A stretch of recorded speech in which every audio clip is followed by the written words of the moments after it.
Hello everyone, this is Professor S.A. Murkhade, and in this lecture we are going to learn the working rule for Fibonacci method. As we have seen in the previous lecture, this method is an elimination technique, or it is also known as interval reduction technique, for the solution of single variable nonlinear programming problems. The necessary condition for applying this method is the function must be unimodal in the interval of uncertainty. That means the function should have only one extreme value, either only one minimum value or only one maximum value. Then and then you can apply this method.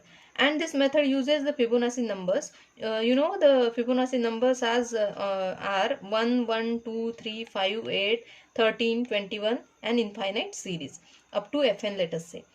That means if you want to calculate any Fibonacci number, we have to take the addition of the previous two numbers. Therefore, we have written the formula for calculating any Fibonacci number Fn is equal to Fn minus 1 plus Fn minus 2. Here we will start the Fibonacci series from F0. F0 is equal to 1, F1 is equal to 1, F2 is equal to 2 and so on. Now we are going to use these numbers. Then we will continue with the process for applying the Fibonacci method. Here I have considered one function f of x. This is one function f of x, which you can see it is a unimodal function. That means only one minimum value is lying onto this function, which is occurring at x star. Now what is the task we have to do? We have to minimize this function f of x subject to the constraints in which x is lying in between a to b. That means the function f of x is existing in between the interval a to b. This is your x-axis, and the minimum of this function is lying at x star. Now we have to minimize this function. What we can say here,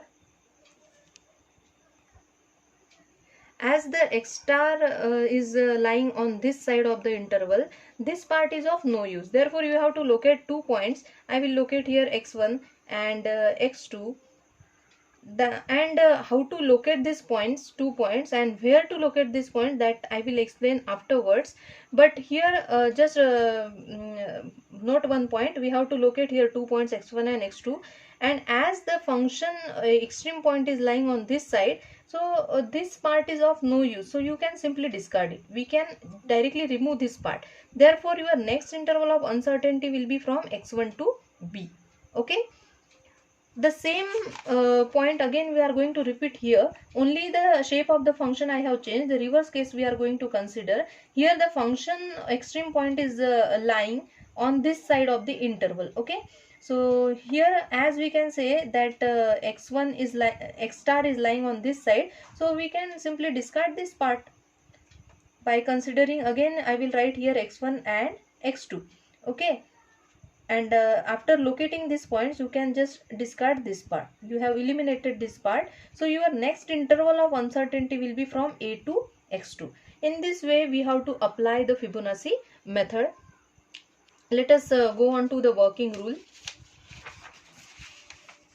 In the working rule, step number 1 is take the initial interval of uncertainty as L0 is equal to A to B. Here also we have taken the same. L0 is from A to B. This is the initial interval of uncertainty. And let us say the number of experiments be equal to n. Number of experiments means number of approximation. As this is the numerical method, we have to follow an iterative procedure. Therefore we have considered the number of approximations to be equal to n. What is the step number 2? In step number 2 we have to calculate the value of L2 star. L2 star is equal to Fn minus 2 divided by Fn into L0. L0 is nothing but your initial interval, length of the initial interval. To determine x1 and x2, we have to calculate this L2 star. Why? Because we have to determine the values of x1 and x2. Now what is this x1 and x2? How to locate it? Let us see. Here I have written again the same function which we have considered over here. Now just look at this. This x1 and x2 we have located in such a way that both x1 and x2 are L2 star distance away from both the extreme ends. Okay, that means x1 is also having a L2 star distance from A, x2 is also having L2 star distance from B. Both are at same distance from the extreme ends. If we consider the second case, in the second case also you have to consider the 2 points x1 and x2 such that both are L2 star distance away from A to B. In this way, you have to locate the 2 points and you can determine the values of x1 and x2. Here, x1 can be calculated as A plus L2 star for both the cases. If you consider both the cases, then for both cases you can write x1 is equal to A plus L2, because here if you say x1, this is the starting of the interval which will be some certain value for A plus L2 star will be your value of x1, and just we have substituted the value of L2 star here and we have written the formula. L2 star is Fn minus 2 upon Fn into L0. We have substituted here. Then how to calculate x2? For calculation of x2, you need to subtract L2 star from B, because this is the total length of the interval B. Okay, subtract this L2 star from B, you will get the value of the x2. Here again I have substituted the value of L2 star over here and simplified it by taking this you can take a screenshot of that, and finally we reached to the value of x2 as A plus Fn minus 1 upon Fn into L0. After calculating the values of x1 and x2, you will have to calculate the values of f of x1 and f of x2, because here I have drawn the functions. Okay, just for the sake of understanding I have drawn the function so that you can visualize it, but while solving the examples practically you will need to calculate the values of f of x1 and f of x2. After determining the values of f of x1 and f of x2, you can conclude for the next length of the interval. In the step number 3, the new interval of uncertainty will be, for case number 1, the new interval of uncertainty will be from x1 to b. Why x1 to b? Because you can notice here the function minimum is lying at this place. Okay, so we cannot discard this part. This part is away from this extreme point, therefore you can directly discard this part. Okay, that means from A to x1 we have discarded, so the new length will be from x1 to b. So here x1 to b will be the next interval of uncertainty for case number 1.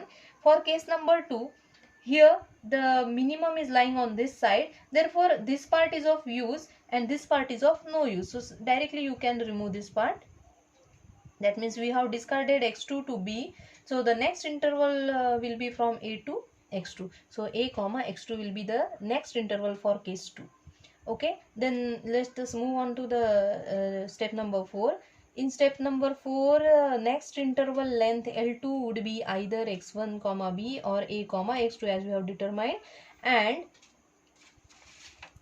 to determine the total length we have to take L2 is equal to L0 minus L2 star. What is L0? It was the initial length, and as we have discarded this L2 star distance, L2 star quantity we have removed, so we can directly subtract it from L0. Okay, again I have written the value of this L2 star here in this expression and simplified it. You can go through the steps and we have obtained the result for L2, that is the length of the next interval. L2 is equal to Fn minus 1 by Fn into L0. So from this expression you can also write the value of L0 as Fn into L2 upon Fn minus 1. Go to the next step number 4. Here now you have to repeat the same procedure as we have followed, because it is an iterative procedure, so we will follow the same steps. Here instead of L2 star, previously we had determined the L2 star. Now for next step we will have to determine L3 star, and the formula will be Fn minus 3 by Fn into L0. The next interval is x1 to b. I am considering here case number 1. What is the length of the interval for case number 1? X1 to b. So I have written here x1 to b. And what is this x1 to b? Length of the next interval. So L2. This is length of the interval L2, which we have calculated here by L0 minus L2 star formula. Then calculate L3. After calculating L3, we have to locate x3 such that x2 and x3 would be L3 star distance away from both the ends of L2. Previously, now as we are simplifying case number 1, in the case number 1, the distance is from x1 to b, length is x1 to b, and at near to this x2 we are getting the minimum point. Okay, therefore you have to locate x3 in such a way that x3 should be in between x2 to b. Don't take x3 on this side because this part is of no use. Okay, therefore I have located x3 here in between x2 and b. This is your x3, that is new point you have located. Again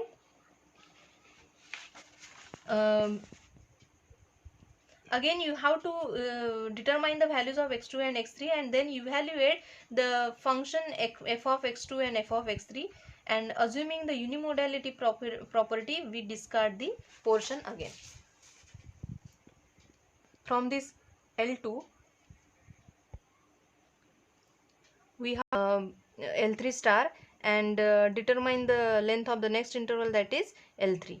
Okay, for determining L3 we will have to subtract L2 from we have to subtract L3 star from L2, and these are the various steps which I have written. You can go through it, and the formula for L3 is fn minus 2 by fn minus 1 into L2.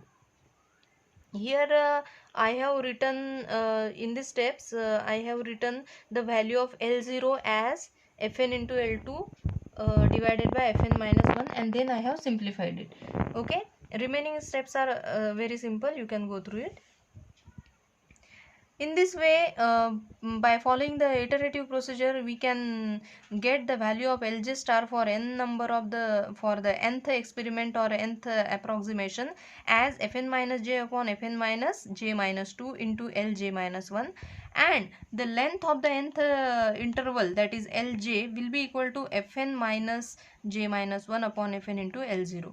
In some problems you will get asked to calculate the efficiency of the process, that is that means you can calculate it by taking this formula ln by L0 is equal to 1 upon fn, where ln is the length of the final interval, L0 is the length of the initial interval.